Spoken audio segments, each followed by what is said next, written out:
Rocky is unique, right? It's funny because that word gets thrown around a lot.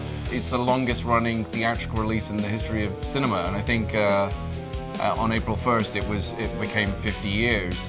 And that includes the pandemic because a theater in Portland called the Clinton Street Theater, the guy who owns it would go every Friday night during the pandemic and show it to an open, empty theater, thus maintaining the unbroken streak.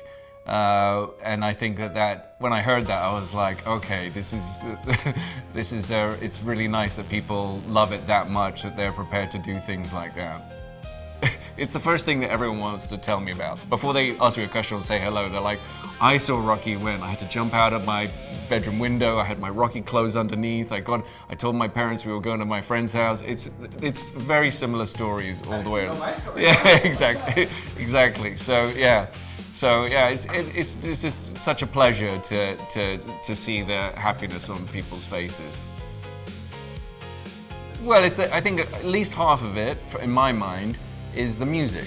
I think that, it maybe seems weird, saying that, but I'll be honest about it. I think it's one of the greatest soundtracks of all time, and one of the greatest musicals of all time. And the music is 50% of that to me. So my dad's music, Tim's performance, and then you put in all the, the gender identity things, the science fiction, the love of B-movies. It becomes a bit of a mishmash after that.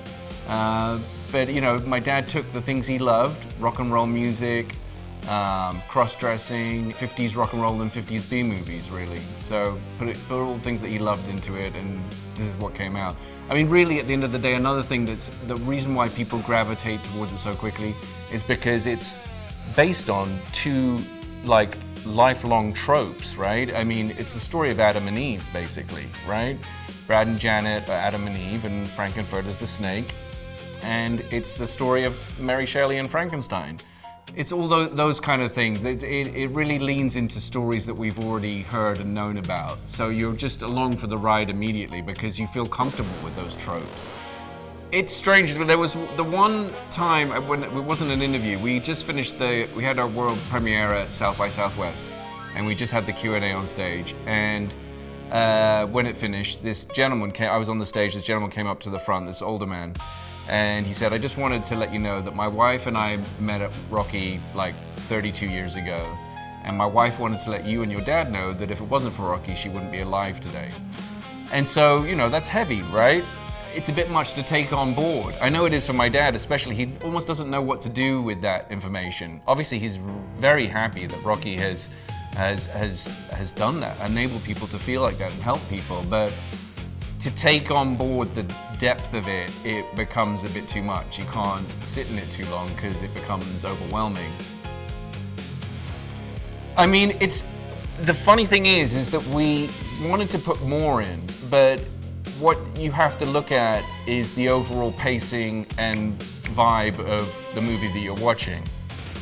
It's very easy. There's that famous line, "Kill your darlings," right? Not that we had so many to kill, but we really were cognizant of the overall pace of it.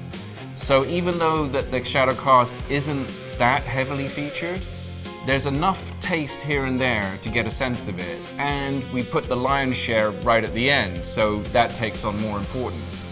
So, there's not as much as we would have liked, there's not as much as people might have wanted, but the parts that are in there really hit. So that's the important thing. And so I didn't want there to be any downtime in the movie. I wanted to, if you had a metronome, I wanted it to be like when you're watching it. You can have moments where it stops and settles for a second, but then you're off again. And I think that's really important. I wanted to get people from the beginning and just keep their attention the entire time. That was the goal. My dad wrote a bunch of direct sequels to Rocky many different times, like 3 or 4 times over the course of 10 years, and I've just got them delivered today to my apartment. I've got all the old scripts.